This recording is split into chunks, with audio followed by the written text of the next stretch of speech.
Good afternoon, everyone, and welcome to the IMAA's Insights and Innovations series. Today, we have the amazing Lisa Levesque, who is the National Sales Strategy Director from ACM.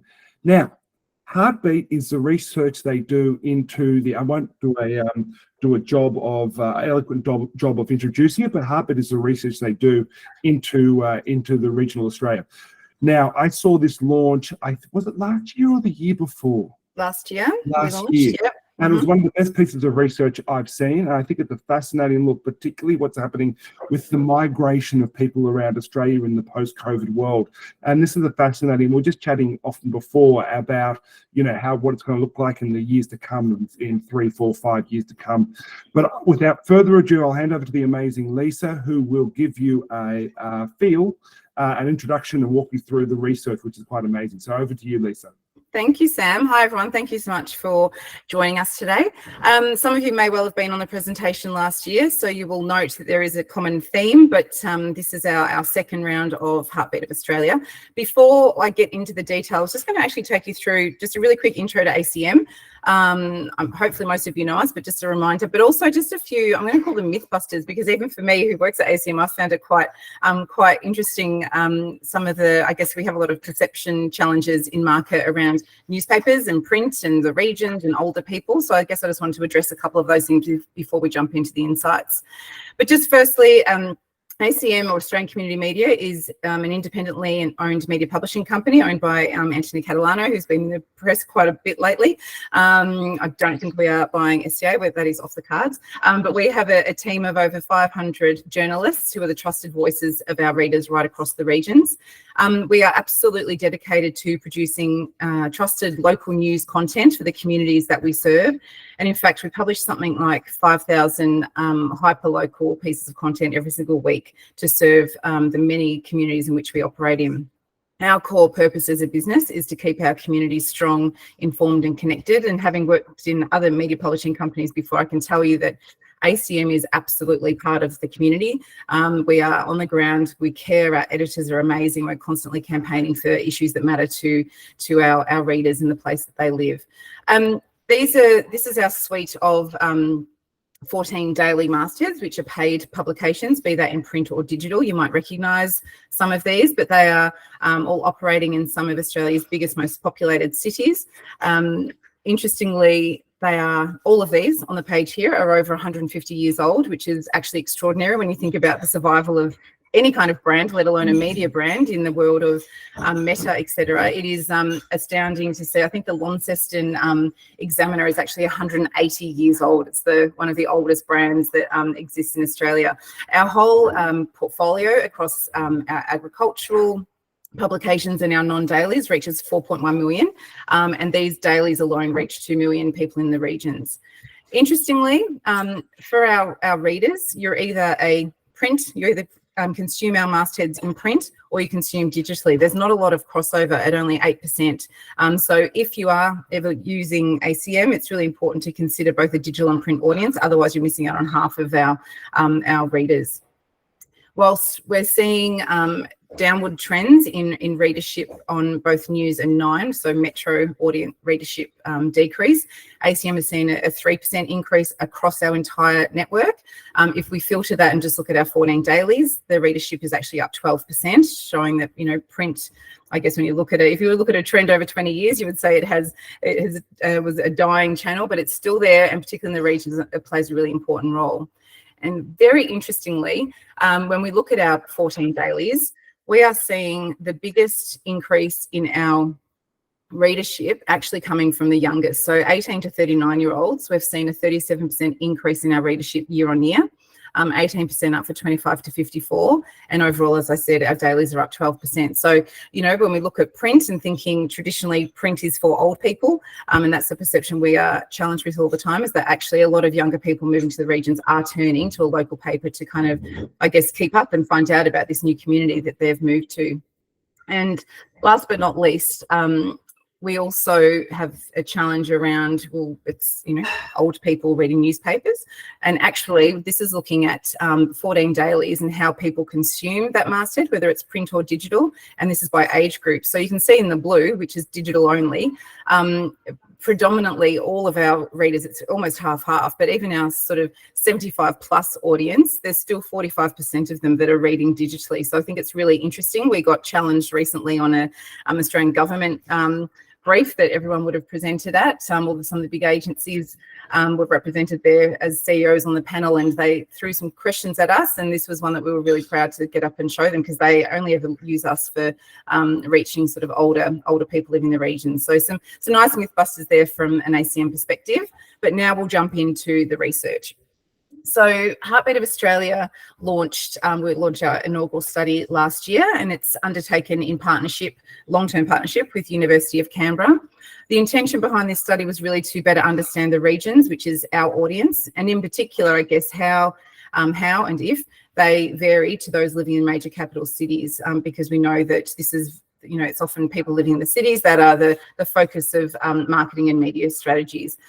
We have actually committed to 3 more Heartbeat studies with UC. I was just in Canberra last week working through that, and really excited to say that in early next year, we're actually going to do some qual work where we will talk to younger people that have moved to the regions, non-English speaking migrants to the regions, and really do a deep dive on their connection to news and their communities, and really explore that in greater detail to understand the why behind a lot of this data. Just the hygiene stuff, we had over 6,000 respondents, which is a very significant sample. This is weighted by age and gender, and both of our surveys went out in the sort of March through to May period. So we kind of got a snapshot in time, and as you can appreciate, a lot happens in a very short period of time. So even now, if we were to do the study again, I think we would see even yet another shift. For the context of the presentation, when I'm referencing the sort of major capital cities or metro, that is the 5 majors that we tend to buy and talk to in the media world of Sydney, Melbourne, Brisbane, Adelaide and Perth. And then regional for us refers to everything else, including Canberra, which ironically is the capital of Australia. So firstly, we'll explore how satisfied Australians are with their lives right now. And when I say right now, it was back in April of this year. We asked them to rate 8 areas of their personal lives, everything from their relationships and finances to their health and safety. So this is looking at all Australians before we delve into the comparisons. But, when we look at data year on year, we can see that life as a whole has stayed steady. However, all other measures went down. The biggest shift was satisfaction with our financial situation, which has gone back 5% overall for all Australians.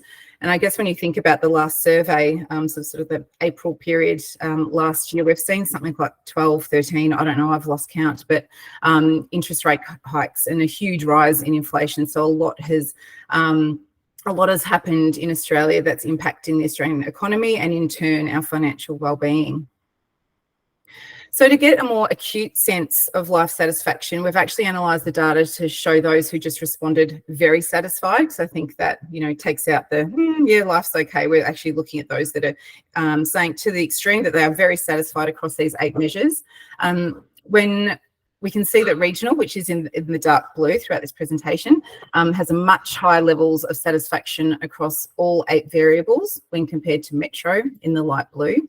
And then when we overlay that with movement year on year with these arrows that you'll see throughout the presentation, although finance went back 2% in the regions, it is still significantly higher, highlighting that there is a lot less financial pressure in the regions compared to those living in the major cities. The biggest decline in metro was for personal relationships, which I believe is very much reflected in the long-term impact of lockdowns in the cities, in particular Melbourne and Sydney, and I guess that sort of stress that happened on marriages and kids, and so many people still in counselling as a result of the kind of collective trauma that happened over that time. So I think that's why we've seen that huge shift in metro markets. We then look to the future and we asked Australians how they're feeling about the next 12 months. Once again, when we look at all Australians, so overall, we're feeling much more positive about the future than we were in 2022. There's less feelings of anger, concern, and stress. However, we have seen an increase in feelings of anxiety, pessimism, and loneliness. To the left of that dotted line, we have the, I guess, more positive sentiments where we have seen an upwards trend for both metro and regional. So everyone's feeling kind of more positive feelings about the future. But then to the right, we have the sort of more negative sentiments where the regions are feeling less negative feelings, in particular anxiety and pessimism is where, sorry, that's for metro. People that are living in metro markets have had an increase in negative feelings. So whilst they're feeling more positive, they're also feeling more negative feelings, in particular, anxiety and pessimism. And I think once again, that shift, it's just that we're pessimistic or we're feeling anxious about different things, you know, even though COVID's still very much around, where it's not so much of a concern now, it's more the financial situation that is kind of causing stress and concern for people living in the cities. And I absolutely, when we look at loneliness, we see that this is a lot stronger in metro audiences, in particular younger generations, which once again is that longer term factor. And it's crazy to think that it is younger Australians that are feeling most lonely. And that is that disconnection when they spend so much time on phones and feeling anxious about social media. We're seeing that absolutely come true in how they're feeling overall about their life and satisfaction around that. Okay. Given, I guess, people who live in the regions, we show that they're happier, they're more positive, and they've got a much higher life satisfaction across the board. It's not surprising that the regions continue to be an attractive alternative for those living in major capital cities. We all know the migration story of the regions. Yes, they're absolutely continuing to grow, although that is at a slower pace now that, you know, we've kind of come out of the pandemic. But interestingly, and I think importantly for marketers and for brands, it's actually it's younger people that are driving the migration. We just as a heads up, both overall and net migration are still growing compared to pre-pandemic levels. And I think there's something like 20% of Australians have a really strong desire to move to the regions, not that they're going to, but there's an underlying sense of, oh, I wonder what life could be like if I was to move out of the city. So these millennials that are driving the movement from the cities to the regions are very much doing that because of, I guess, the pressure of, you know, the spiraling cost of living in the cities, particularly housing affordability.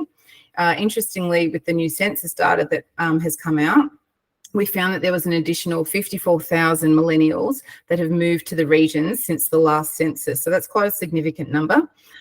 This has actually brought down the average age of regional movers to 33 years. So that's 4 years younger than prior to the pandemic. These young movers are absolutely motivated by these, as I said, the growing cost of living pressures, but also there's this kind of desire for, you know, they've experienced something different now when we've all slowed down with working from home. So there's a desire for more time, wanting more space, and in particular, friendlier communities for these people that are maybe starting out on the family journey or have a young family already looking for a nicer place to bring up their children closer to nature. When we look at net migration of millennials, we can see here, this is just showing millennials movement. We can see that New South Wales and Victoria are the main regions that they have moved to, which is absolutely ACM's heartland of our daily publications, which is why we have seen that huge growth of, I think it was 37% in our daily print readership. When we look at all movers, it is essentially Sydney and Melbourne, no surprises, where they are coming from, migrating from the cities to the regions.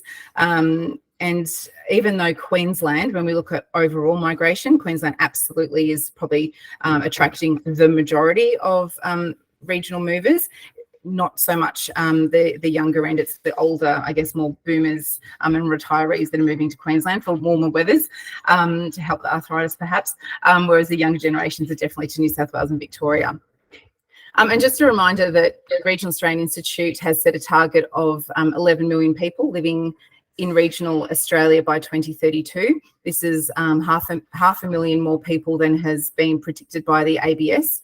And I think that this growth will continue to happen as people just kind of get a bit fed up of city living and the community, etc.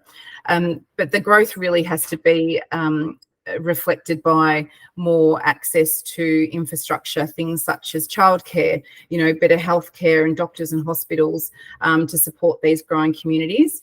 ACM is absolutely always campaigning local governments on all these important issues, because the growth, we've seen a huge rise in the cost of housing. So many people that were living in the regions have actually been pushed out of their own area because of all these new city folk that have moved and pushed prices up of housing.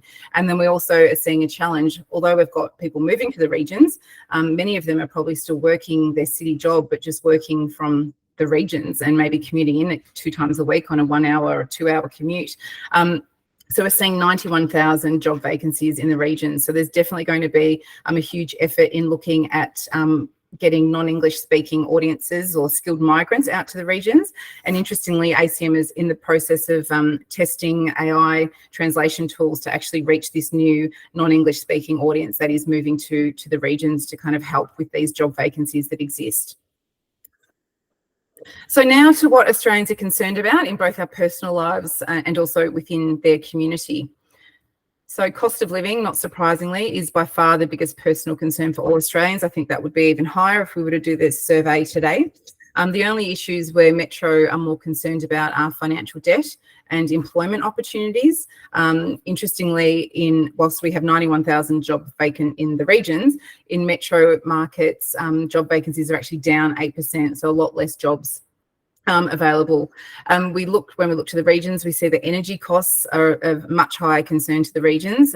Sitting behind that, it's particularly driven by 75 plus, which no doubt would be retired and struggling on a very low pension.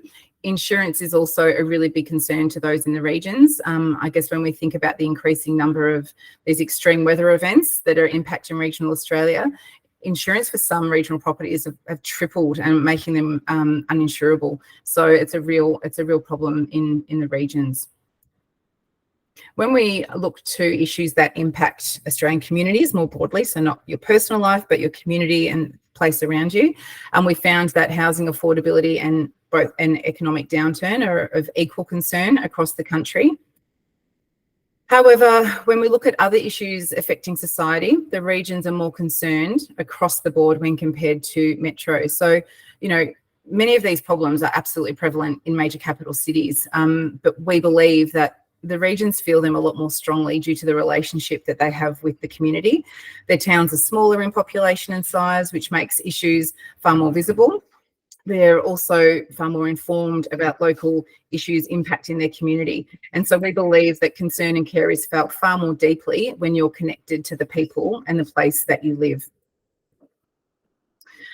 And in 2023, Heartbeat continues to highlight that the regions benefit from a much stronger sense of belonging than those in the cities. So despite, I guess, the challenges and the concerns, they are a far more resilient bunch and also band together to support each other when times are tough. I guess this sort of sentiment about, having a local state of mind helps the regions feel part of something bigger. So they want to know, read, shop and talk local. And I guess knowing what's going on in the community and accessing local information is even more important in the regions compared to last year. It's also far more important than it is in metro markets.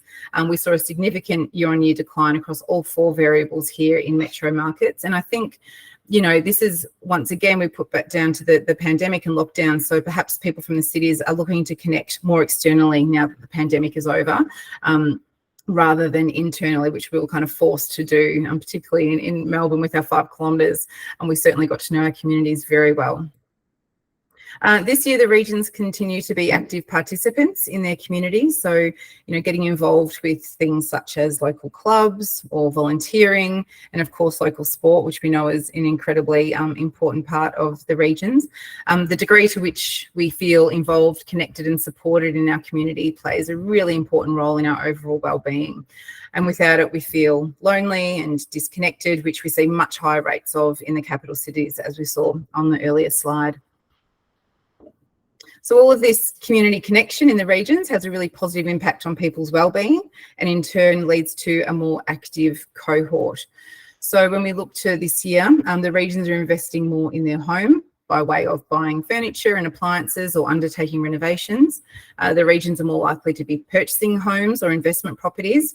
And also just a reminder, I mentioned Anthony Catalano earlier, but We View is a new property portal that is very much the third play, but Anthony, being the ex-CEO of Domain, knows what he's doing. So this is a relatively new relaunch. It was previously Real Estate View, but this portal is now live, and because we're part of the family, we absolutely can help brands leverage their property portfolio that we have, which is really extensive and will continue to grow with quite big investment from ANZ and Seven West Media Group, which is really exciting.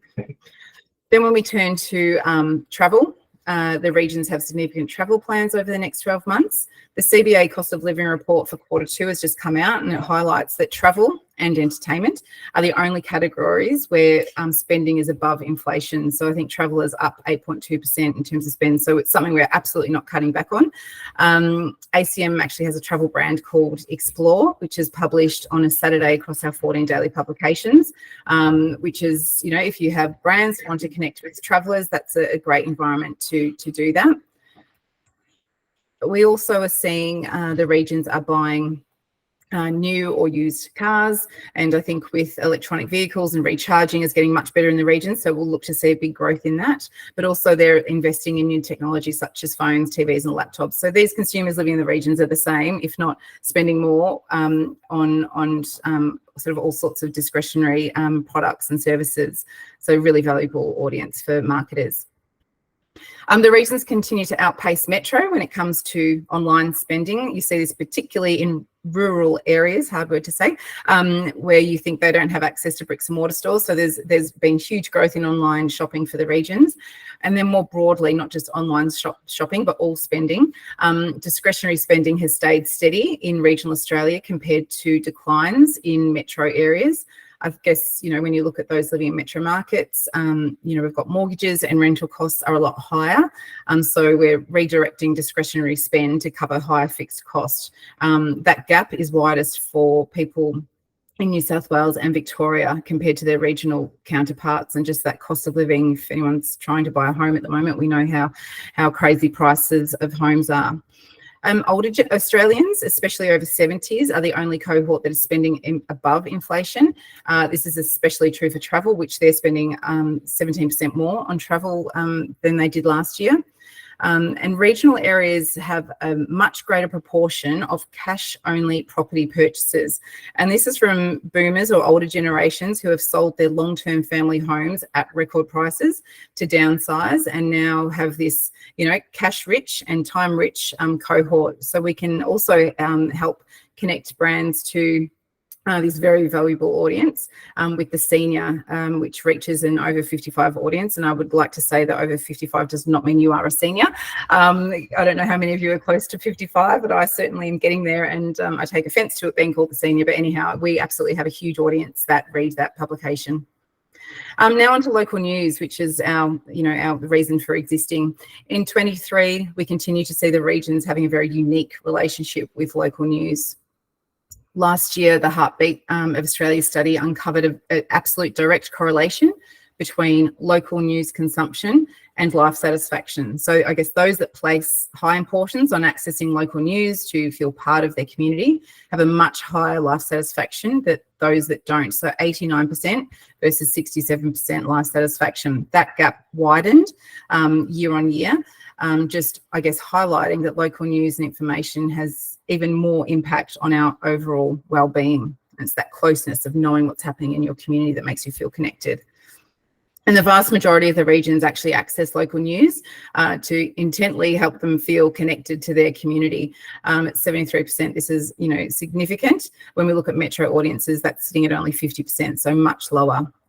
And I guess another reason why local news is so important is that, well, all of these factors really, whether it's reporting on issues that impact their community or perhaps covering stories that otherwise might not receive much attention, or even featuring more human interest stories, local news is the go-to for content that feels closer and more personal to the regions.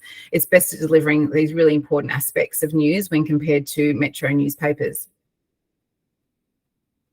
which is why I guess we found that 58% of the regions pay for their local news to ensure it continues to exist. You know, trusted news is absolutely, or trusted content, I should say, is a requirement of a high functioning society. So ensuring the longevity of such content is absolutely critical. You know, this number increases again when we look at our ACM audience, and we absolutely have seen that this sentiment is reflected in the continued growth of our digital subscriptions. Actually, we just had an update from the business before this, and we've just hit over 140,000 digital paying subscribers. So I guess it just highlights this value that our readers place on trusted and high quality localized news content. And they know all too well that there has been a lot of local news that has disappeared, and that's across lots of different channels. So there's a lot of people that live in news deserts in the region. So they absolutely value the continuation and preservation of local news for their region. And I guess importantly, it's because it is the main source of news, be that print or online. It's the main source of news in the region. It's well ahead of TV, which was in second position at 16%. Interestingly, news mastheads is also the number one source for news in metro markets. However, it is social media that comes in second place, which is just ahead of TV. When we look at trust, which is something that we're incredibly diligent about. Local mastheads are the most trusted source of news in Australia. This isn't just the regions. That, however, does go up to 66% if we're looking at people that live in the regions. And that level of trust has remained consistent when we look at last year versus this year, whilst all other broadcast channels have actually declined. Interestingly, podcasts I've seen quite a large jump in trust. And I think that's really just the reflection of, I'm sure you hear from all the audio businesses, and the Edison report shows that, you know, growth in listening to podcasts continues to happen in Australia. It's becoming the norm now, and there is a lot of news podcasts in Australia. So that trust is absolutely reflected by the growth of podcast listening and news access to news podcasts in Australia. When we then take that data and flip it and look at distrust, outside local mastheads, which is at the bottom, which is where you want to be when you're looking at distrust, all other channels or sources of news have seen an increase in distrust compared to last year. Social media is now sitting at 54% distrust, which was up 2%. And it's a bit of a concern considering that social media is very much one of the main sources of news, particularly for people living in the metro and in particular for younger generations. When we look at Roy Morgan, for anyone that follows their trust and distrust quarterly reports, which are brilliant, the media industry, yay us, is the fourth least trusted in Australia, but social media platforms are the second most distrusted industry, only ahead of telecommunications, which no doubt has gotten even worse after the Optus outage recently. So I guess when you think about that's just, there's a lot to be said about the high trust credentials of local news mastheads provide marketers in terms of a brand safe environment. Another buzzword that you can use, Sam Buchanan, for your pantomime this evening. In our final section, we're going to share some thoughts and insights on what the regions think about advertising. So similar to how the regions pay for news to ensure it continues to exist, the regions also believe that advertising in their local newspapers helps support and preserve local news outlets. But sadly, still not many are seeing big brands in their local mastheads. And by big brands, I just mean national brands. SMI reports that regional mastheads receive just 0.4% of an annual advertising spend of $8 billion, which is very significant money. And it feels like an incredibly small proportion directed to a media channel that plays such an integral role in keeping regional Australians connected and updated with important information. With that in mind, the regions believe that national brands should be investing more into local mastheads because advertising, they know, helps fund regional journalism, keeping local voices and stories alive. Interestingly, I'm sure many of you grew up in the regions, or maybe you're in one of a regional city right now, but it's such a different proposition. This is just an example to highlight the day after the Matildas lost to England, a very sad day, but the Herald Sun front page, the first 10 pages was deep dive into the game and the sadness and what have you. But the Ballarat Courier, you can see up the top there's a small strip highlighting, that yes, this is a huge news story, but actually what led was a local story about a woman with a disability, about an issue that really matters to that community. And this is just a very simple, but hopefully a powerful example, just to show you the difference in local news and what it means to people living in the regions and what they value more. When you read through a local masthead, whether it's digital or print, you absolutely feel the difference in approach, in language, and sensitivity in the way that stories are covered and crafted, but also in the content that we provide, which is why the regions do not want local news to stop existing, because it's so important to them. And investing in local mastheads will reap rewards, as the regions are far more engaged with and pay attention to advertising in their local mastheads. They reference advertising to find out about products and services, and it helps them make purchase decisions. And also, I think for new arrivals, we're seeing a huge migration to the regions coming from the cities. People want to learn about, which brands are available in their community, because they're used to seeing them advertised to them in the cities. But then there's this kind of feeling of being a little bit less seen when you move to a region, a less valuable consumer, which absolutely was a sentiment that came through in our Heartbeat study last year. And the regions also really resonate with creative that's localised to where they live, as it feels far more relevant. So we're not necessarily saying you have to shoot your creative in Newcastle, but if there's an opportunity to tweak the heading and to incorporate Newcastle into the wording or something like that, it absolutely stands out, and because it feels far more relevant to people in the regions, and they feel seen, and they place more trust in brands that link to their city or town. And just because you're a sort of a big national brand, or a global brand for that matter, doesn't mean you can't act and feel local. And there's lots of ways that you can do that from a grassroots level. ACM is very involved in the communities that we serve through whether it's sporting or business initiatives, etc. So we can actually help connect brands to grassroots marketing, grassroots opportunities. So feel free to reach out if that's something of interest to you. So just to recap the leading insights from Heartbeat 2023, the regions have a much stronger sense of happiness, overall well-being, and also life satisfaction right across the board, but in particular when it comes to finances and that sense of feeling connected to community. The face of the regions is continuously changing and evolving. In particular, we're seeing younger generations moving to the regions for more affordability, which is changing the profile, which will hopefully start to change perceptions of the regions. They absolutely care very deeply about issues impacting their community. They're very close to it. They see it more, and they're also a very resilient bunch. There's this, as I said, there's a much stronger sense of belonging in the regions. They get involved to feel part of the community, so they're part of it. They're turning up at events. They are volunteering. They are, going to the local sports ground on the weekends, where it brings people together.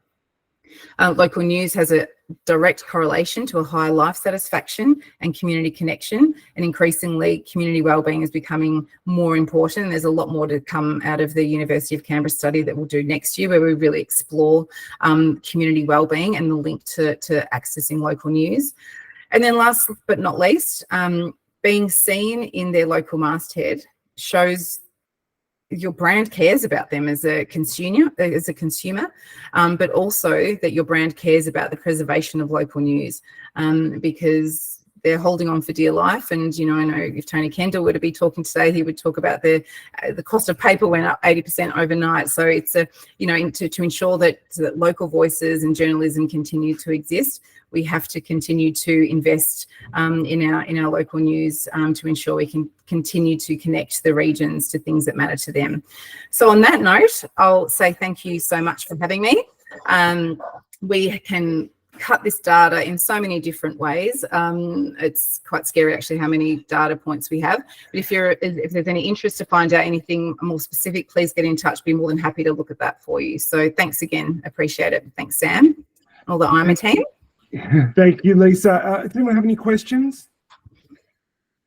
There's not. Well, thank you so much for that. If anyone wants to connect with Lisa or get a copy of this, we can arrange for that post this meeting. On a final note, if anyone's got a free time tomorrow night, the Unlimited pantomime is happening tomorrow night for Ali Lala and the Mood Tea Thieves. I will be performing and taking the role of Jimmy Seltzer, the VP of APEC for Mate X. with my return to the stage. So if you've got some spare time and want to punish yourself, come to the Seymour Centre tomorrow night. Thank you everyone for tuning in. Thank you, Lisa. Thank you, ACM, for your support. It's amazing. And we will talk to everyone soon. Good night. Merry Christmas, everyone.